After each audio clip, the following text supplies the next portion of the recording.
Let's have it.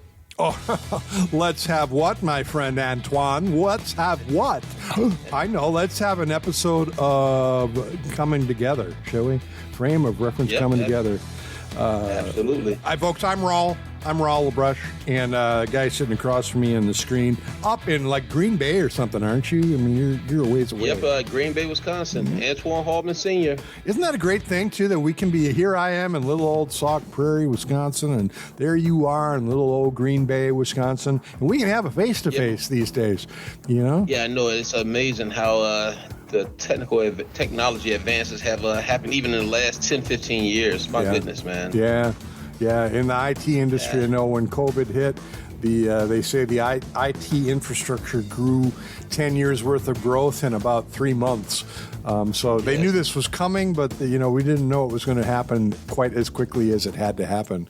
So, but anyways, so if you've listened to the show before, folks, you know that Antowan and I try to take issues as fun as clothing and music. And also talk about things that are very, to some extent, difficult to talk about. Like a couple weeks ago when we talked about police and how, as much respect and, overall just appreciation that all of us need to have, should have for police and the work that they do and how necessary they are for the functioning of our cities and, just our different communities. At the same point, there are problems. There are things that we need to deal with, and so that's kind of the gist, right, Antoine? We're just trying to discuss some things that need to be discussed.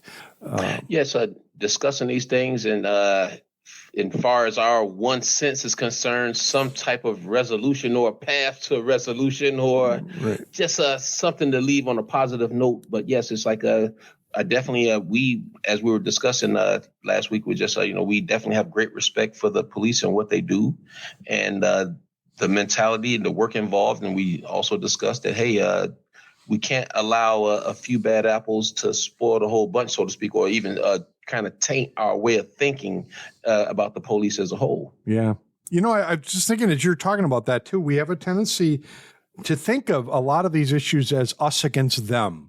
There's the otherization process. And what we don't seem to get, I think, is that it really is us against us. We are our own worst enemies in terms of working problems out, because there has never been a situation that I'm aware of where when people sit down and are willing to talk through the problem, willing to really be transparent about what they see and where the stumbling blocks are for them, that things don't somehow get worked out. Everybody doesn't get everything that they want. It ends up having some compromise involved in it, but there are no problems that we have not, as people, as humans, been able to overcome as long as we approach the table with the understanding of we have to come to a solution. We have to. And you're exactly right about that. And it's like, the first thing is it has to be a desire for resolution or some type of conclusion or some type of remedy. It has to be a desire for it first.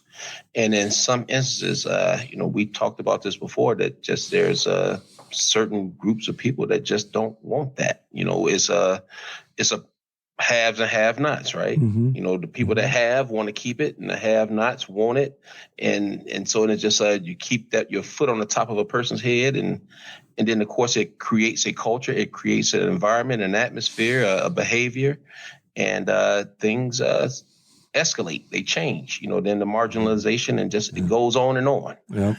And we desire change. I don't know about you. I know I'm gonna guess that you feel the same way I do, and it's just like we desire change. Where's the humility? That's the biggest thing. I just can't fathom looking at another person and looking at them as subhuman, regardless of their class status or race or whatever the case may be. And it's just hard to view someone that way, but yet we know that happens. Yeah. And so through God's grace and this podcast, we just hoping to soften hearts and just at least hopefully the scales will fall off an eye. Our heart will be softened a little bit. Well, just think about it. That's, I think, ultimately, right? We've said we just want people to think about, is it working? Is what we're doing right now working? If we continue to shake the soda can and shake it and shake it and shake it and shake it until either the top blows off or we realize, well, I want to drink the soda now, and it spews out. And then we go, oh my, why did that spew out? I don't understand. Well, and that's what we're doing. That's what we're allowing our media to do. That's what we're allowing our leaders to do to a large extent, is just shake the can. And, the can is our emotions. The can is our fears, our irrationalities, our stubbornness, our resistance to, we're like little kids, you got to take this medicine. I don't want anything, it tastes horrible. Well, yeah, but if you take the medicine, it's going to help make you better. I don't want to feel better. Come on. And that's what we were talking about last week when we were going, again, the pros, and it was kind of like a pros and cons of being a police officer, respecting the police. Right. And yes, there's behaviors and attitudes and things like that go with policing, good and bad. Yeah. And then, of course, those institutions that govern us, those behaviors exist within the institutions. And like we're talking about, like we're going to be talking about here shortly, the courts. Yeah. You got the cops, you got the courts, and you got the corrections, right? Right.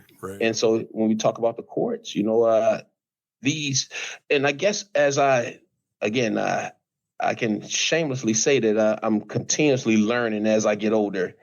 Of course, when how when you think about the laws of the land, you think they are etched in stone, but then the more you read and look at it, the law is to be interpreted. Mm-hmm. And it's like, okay, mm-hmm. So depending on who's interpreting it, right. That's what you're going to get. Right.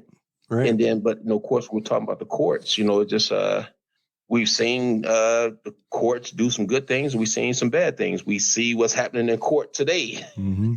Right. Well, how many people too don't trust the courts?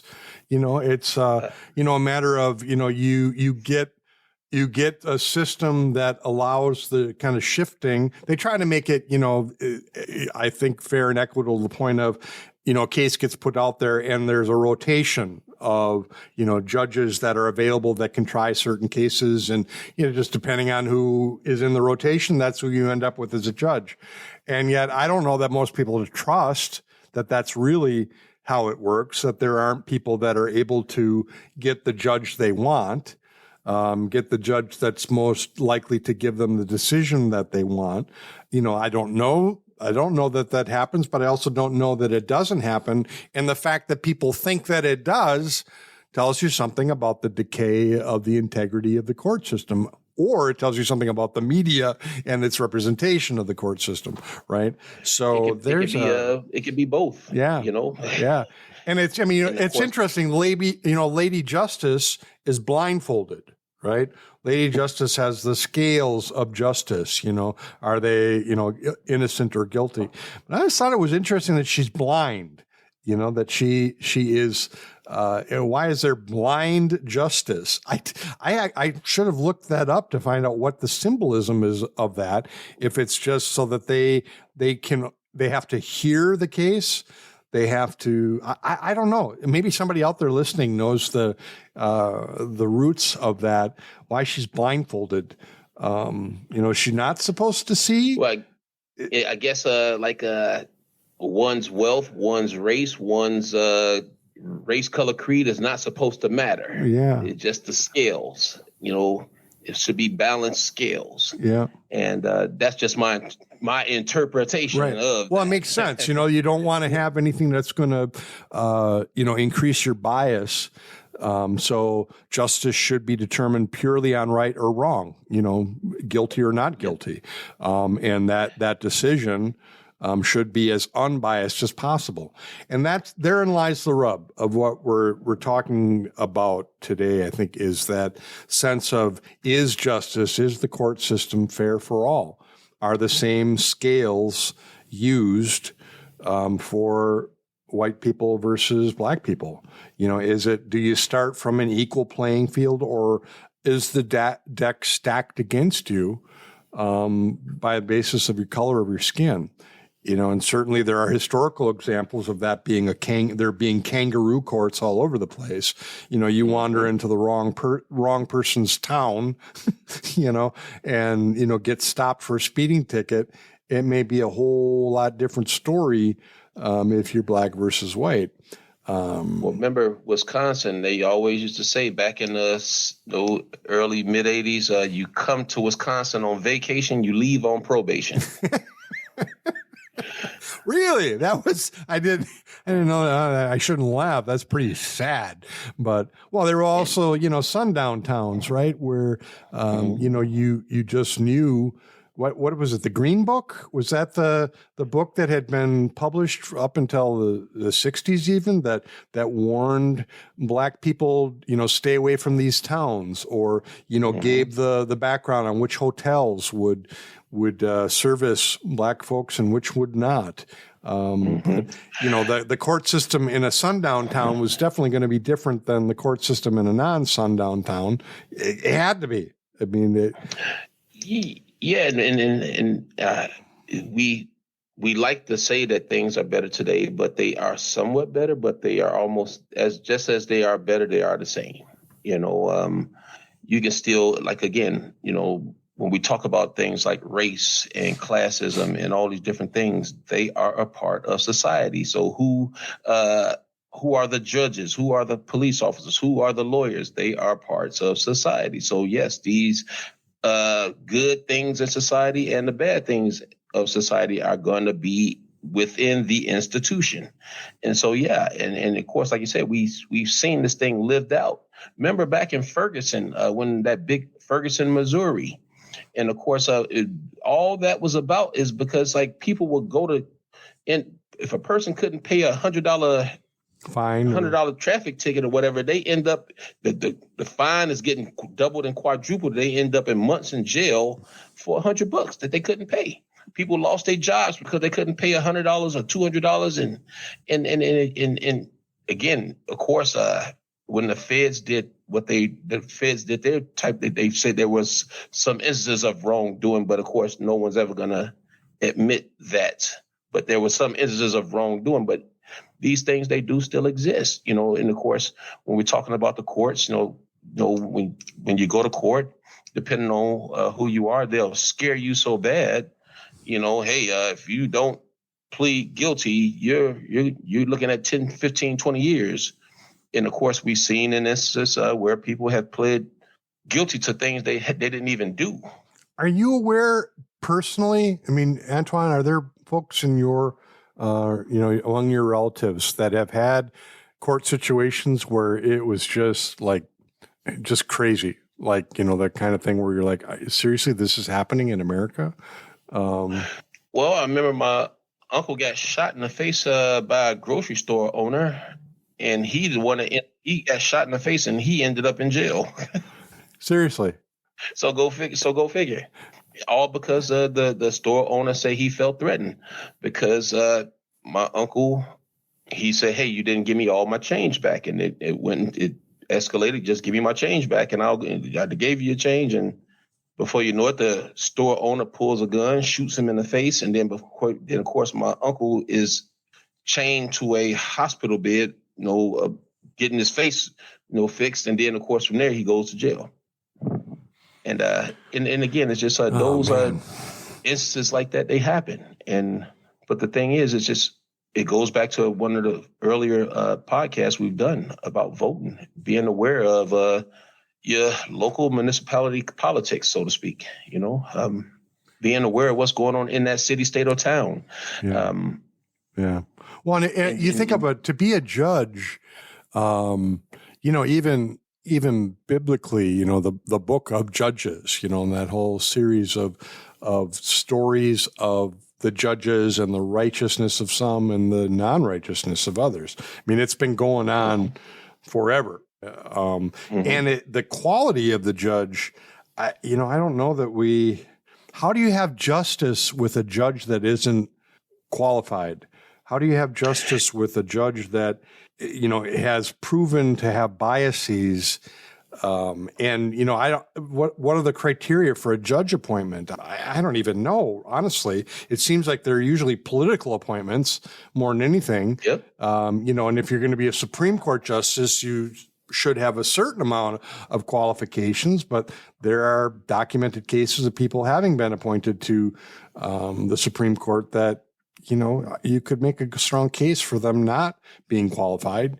So what does that say? If we don't have something more sophisticated than some politician saying, yeah, you get to be a judge. And these are in the federal courts, these are lifelong appointments, right? Yeah, right. And so that's why it took some reading and understanding to get that. Wow, why they are doing this? Of course, it's like depending on who's in office, they're trying to stack the courts with their judges, red or blue or whatever. And I guess I had to read up on it, and it just is like, I guess like these federal, these circuit and district court judges, they have the ability to stay certain bills and laws, and like say, depending on what the situation is, if they don't like this thing that's coming from Congress, they have the ability to put it on hold. Right. Well, they don't make the laws, but they interpret them. Right. A la the student loan debt relief court. What judge actually said no or put it on hold? Yeah. But and right. It's just those things.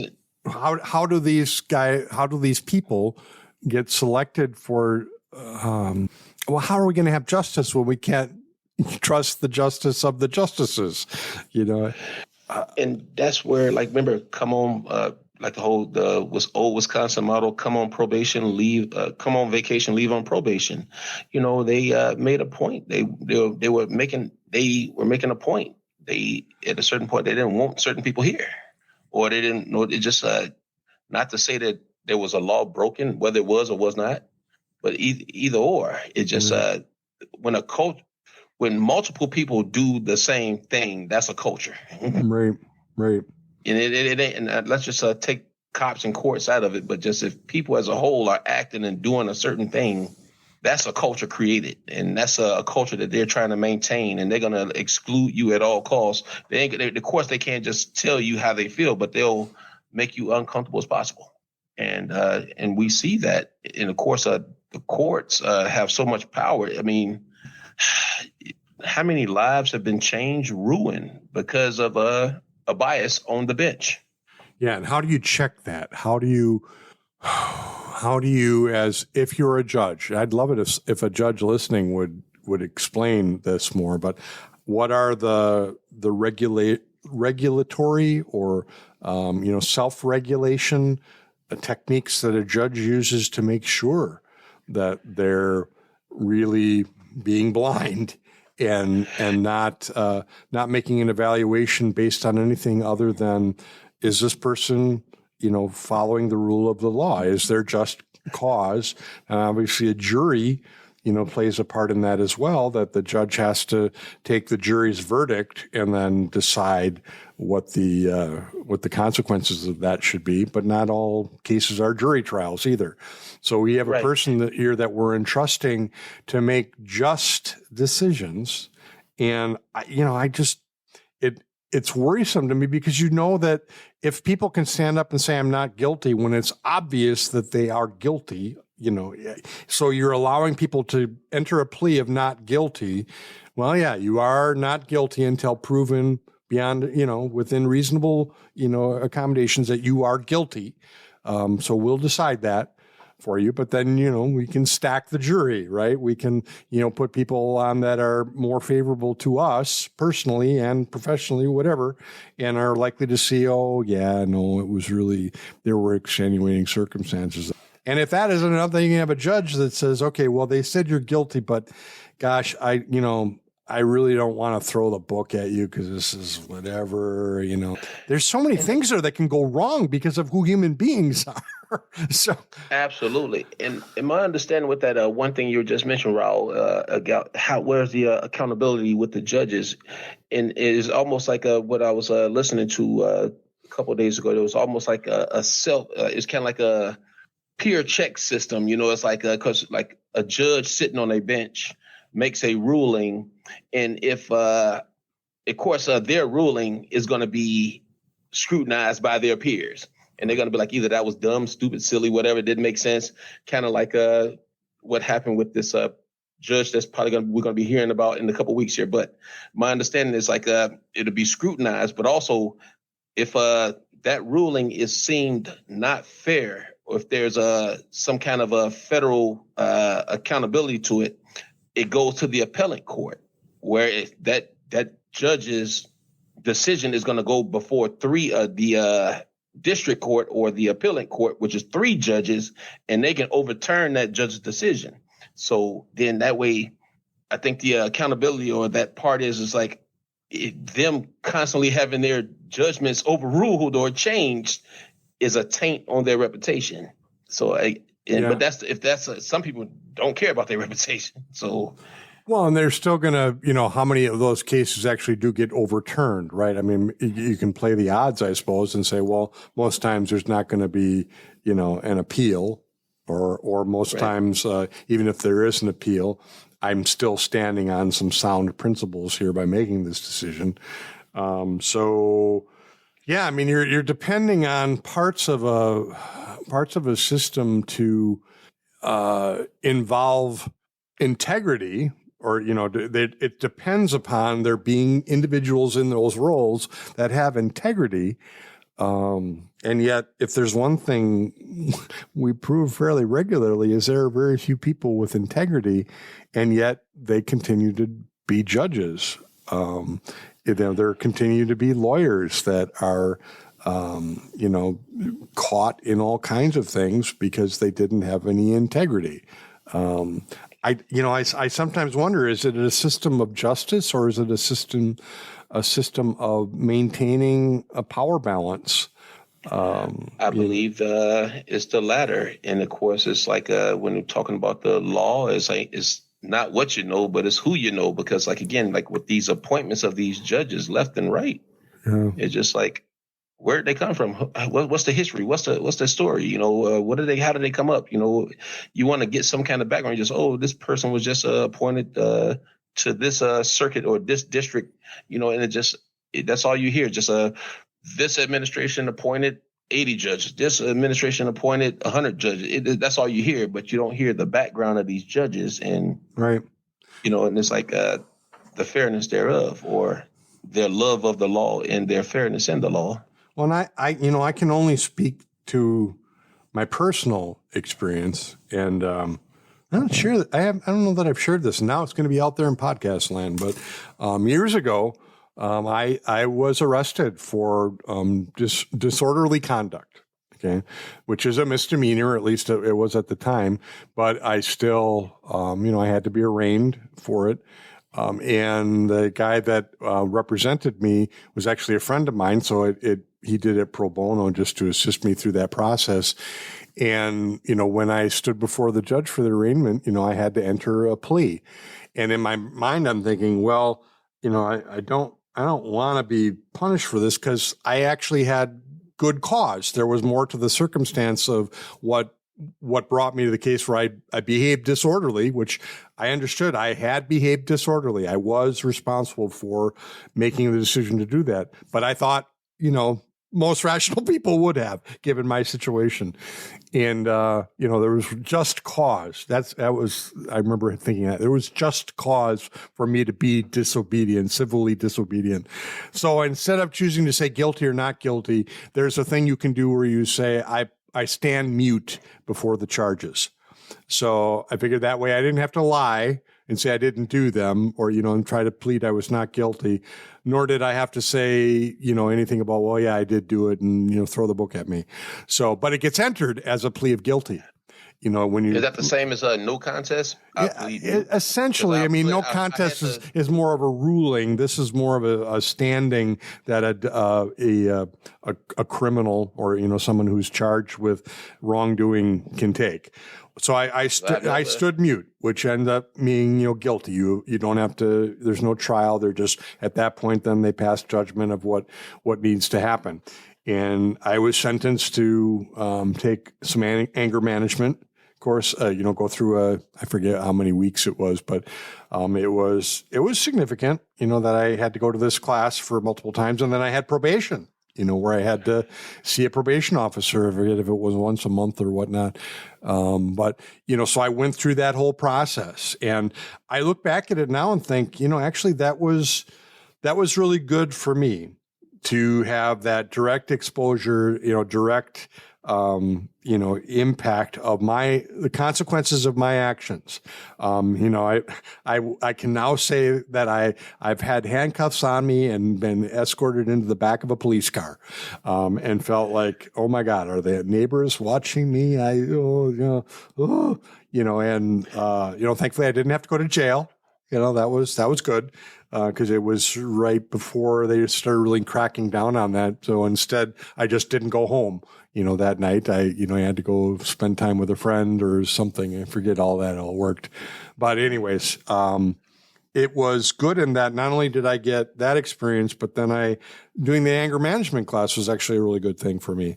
And the same other guys that were in that class with me, one was a PhD, working on a gene gun that he called it, that would help with, developing new kinds of mutated plants in his case.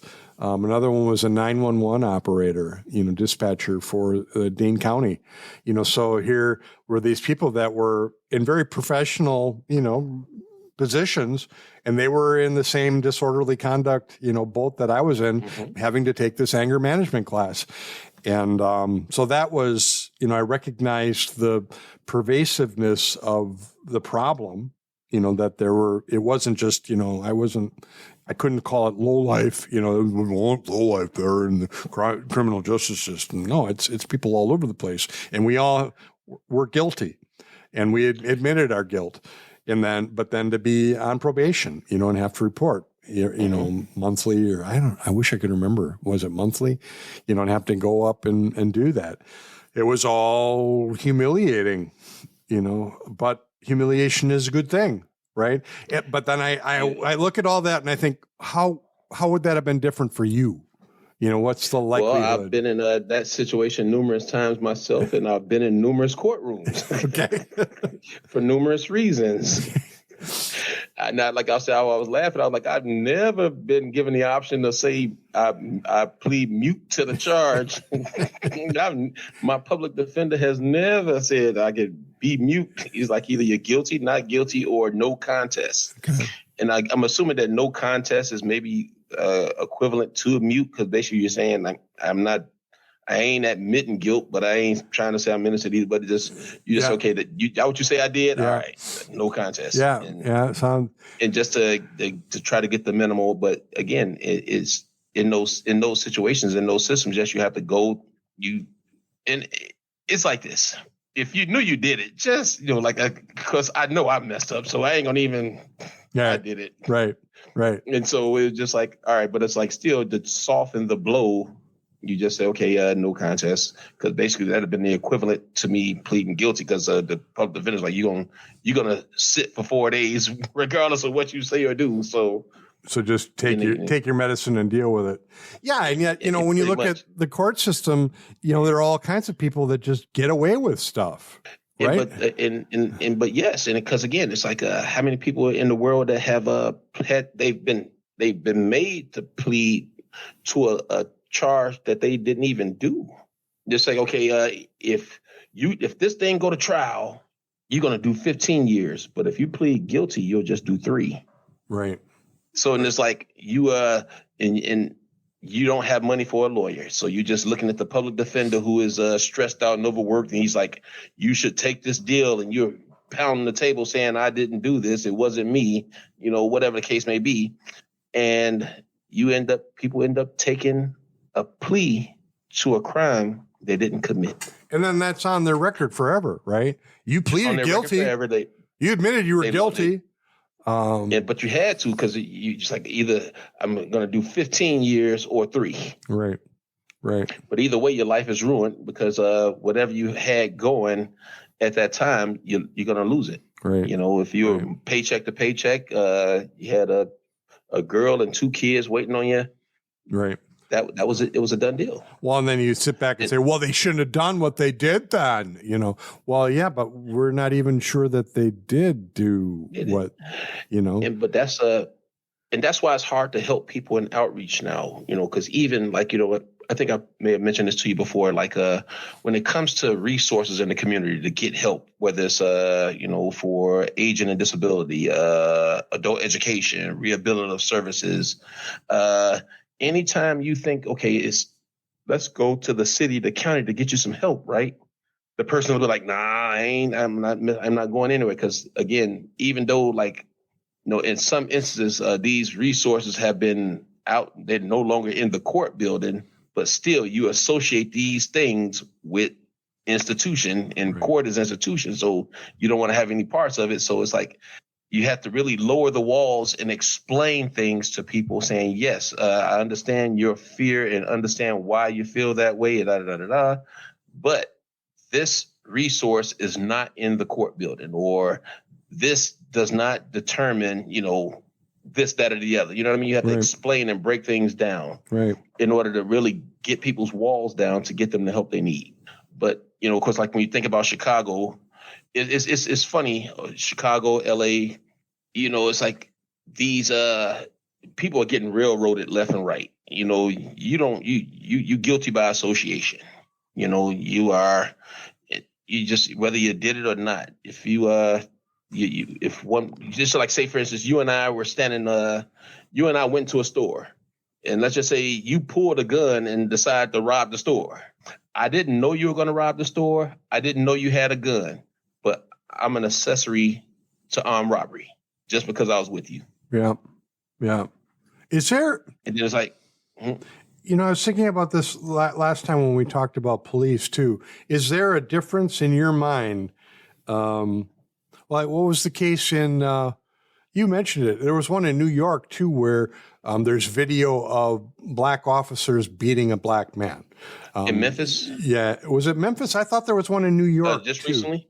Well, it was Memphis, possibly. Huh? Okay. Like the most recent one was Memphis. Okay. A couple months ago, yeah. Okay. And how does that happen? I mean, and I'm wondering too, like, this goes as far as like the people in January 6th, there were, you know, black people there that are on camera. Like, how is this happening? Is that a, I don't know what to say. If you say you saw black people at January 6th, I don't know what they were thinking, but you know, it's like with the black police, man. You know, of course, like I'll use Memphis as an example. They gave these guys the nickname Scorpion Force or whatever it was, and so no, their thing was they were a task force, kind of like Blue Blanket was in Madison back in the 80s. Okay, you know, and of course, they are tasked with hitting the toughest communities, going into certain residential areas where there's high crime. And so these guys, they're already they're on 100 already when they step foot out of the car. So it's like the littlest thing will escalate. And but yeah, again, just like with a white cop beating a black cop, a white cop beating a black guy, and a black cop beating a black guy. Poor judgment, misuse of authority. All the same applies. Right.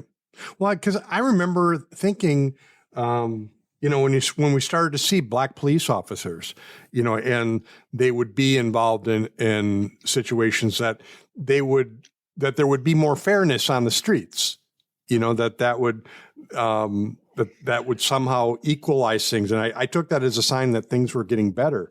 And yet it doesn't seem that really is the case. Thinking that there are black justices would make things better, you know, in the court system. And I don't know that that's the case. So, and I think racist people have a tendency to point to that and see, there is no racism. See, we have black justices. We have black police officers. That problem's taken care of. And yet this stuff happens. You know, you know, it depends on the heart of the person, again, whether they're white or black. Because, again, if you put a token on a board, right, what happens? the authoritarianism can come out of them, whatever the case may be. But, the thing is just the misuse of authority is not good. And and it's like, regardless of the race that is doing it to whatever other race, is not good, and it should not be. And again, if we really uphold the law of the land, these things they shouldn't be. I mean, but I think it goes back to when we're talking about people in these positions, they need to be some stronger vetting procedures. Of course, remember how the white supremacists said, hey, we were told to go join the police force. We were told to go join the military. Yeah. That's what we were told to do. Yeah. Yeah. And then, of course, like when those guys tried to kill the governor of Michigan, the sheriff defended them. And it's like, well, those guys, they weren't they were just trying to, like, what? Yeah. Yeah. But but the thing is, it's just like, there needs to be, again, it goes back to us voting and being aware of what's going on in our local municipality governments and so on and so forth. Just really being aware, having a ear to the street, having the pulse of the community, really feeling what's going on, and knowing who is who. Well, the record should stand for something. I would think that a person's past judgments, if you will, are probably the best indicator of what their future judgments are going to be. It's in some instances that is true. Yes, because I do believe in giving people second chances. I do believe that people can correct wrong shit. Yeah, it's just but yes, it's like depending on the state of mind of that person. Yeah, you're right. Well, I'm thinking of like judges themselves. If we're going to appoint people as judges, that we ought to be able to look at their track record. I mean, that's what they do with Supreme Court justices all the time, and appellate court, federal judges in general, is they look for people that have a record that goes the way that whatever political party happens to be, directing those people through. The Democrats look for a different, type of judge and judgments than the Republicans tend to look for. That's just, What was the Supreme Court judge guy? Oh my goodness, I can't think of his name. I just saw his picture on TV the other day. But the one that was crying, he was basically like, I like beer. Kavanaugh. Okay. Well, and then he was accused of assault. Yes. Well, I remember, back in the day when Clarence Thomas was first appointed, or, when he's going through the Senate trial, confirmation trials. And, here's a guy that, that was so well crafted in that, you have a black justice being appointed to the Supreme Court, and so to come out against him was, going to raise the ire of people. And yet the people that were putting in for, because I think that was a Republican nomination to get him onto the Supreme Court, they had to know full well what kind of baggage he brought with him. Absolutely. So they're putting him up to appear like, well, we're doing this really, the thing the Democrats now are fighting, this, black man becoming a judge, thinking about, they know full well he's not another Thurgood Marshall. Like Marshall level. Yeah. He wasn't anywhere near that kind of, justice. So let's not make that mistake again. Right. But at the same point, they're just capitalizing essentially, how many of those appointments are that way, where it's a strategic media appointment, not you're qualified to be this person in this role appointment. That's what scares me more than anything. How can you ever have justice if you don't have that as your primary criterion? And I'm not saying it never is. That's not the point of it. It's just, it should always be that, and it isn't. Well, in those higher levels of government like that on the Supreme Court, they, like you said, they knew who he was and what baggage he had. They knew who Anita Hill was before we even knew who she was. They knew who she was. Right. And they were like, we can beat that for you. We got you. Right. Don't worry about it. Well, I know, big surprise. He's under all kinds of scrutiny for, some of the financial dealings that have been going on. And like, okay, isn't that interesting that he was good enough to a point, but, there were ample indications that this is the kind of man he was. Forget about the color of his skin. This is the kind of man he was. So, again, there's a political motivation there. It has to be, he's targeted, I think, ultimately. And that's not to say poor Clarence Thomas. That's just to say, look behind the curtains, everybody.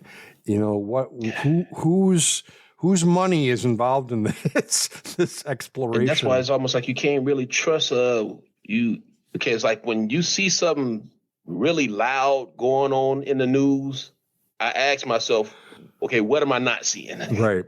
That's the first, because this what I'm seeing what you want me to see. Right. But what else is going on? And so that's where my thinking started to become, because like usually like laws and bills are being passed and going forth, and it's like we don't even know.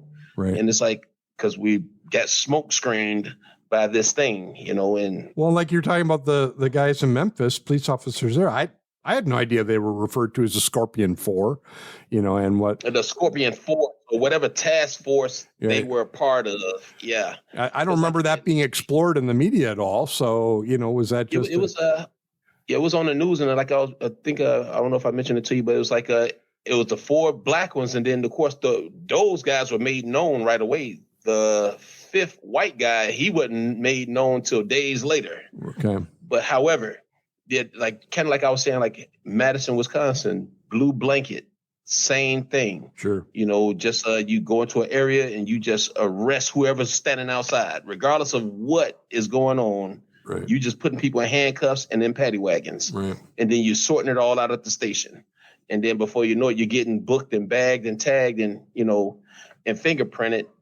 And you just, hey, it's Friday night. This is what it's live outside. It's summertime. It's outside. Everybody outside.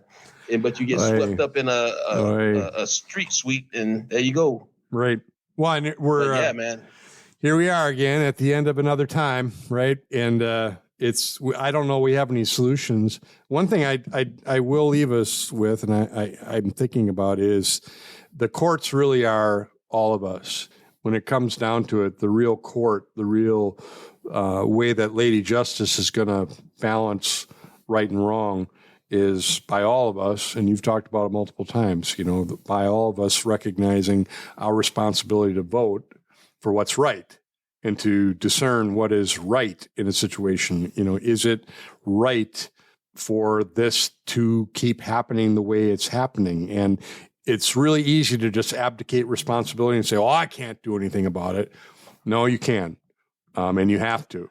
And it's all of our responsibilities to do what we can do, and that's vote. And don't just vote on, you've said it too, don't vote on one issue, vote on the overarching issue, which is we want to see, we want America to be great again. But, who's defining what great looks like?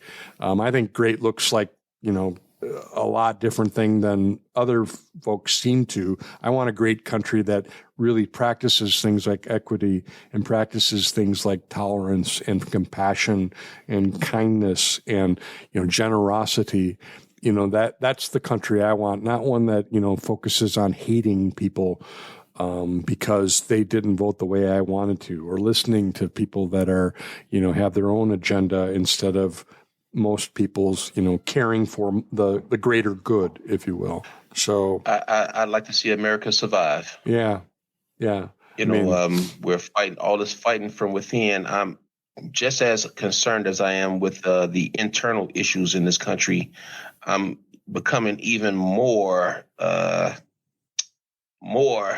aware and even more concerned about what's happening externally, with how the country is being seen, because people they're watching and they're looking for weak points. They're looking for weak points on how they can break this thing down. Right. And we have to come together to fix and heal in order for us to protect. Right. Yeah, I wouldn't be surprised if these guys that are out there like stirring the pot regularly aren't on, like some Chinese company's payroll. If you trace the money back, sad to think, because they have the most to gain. They really do. Mm-hmm. All right, man. So nothing solved, but at least the discussion started, right? So. Yep. Just look at the courts. All right. Look at the courts and judge for yourself. Judge for yourself. So, all right, man. Take care, bro. Talk to you next week. Yeah, I'll see you. Thanks for listening to us, folks, here on Frame of Reference Coming Together.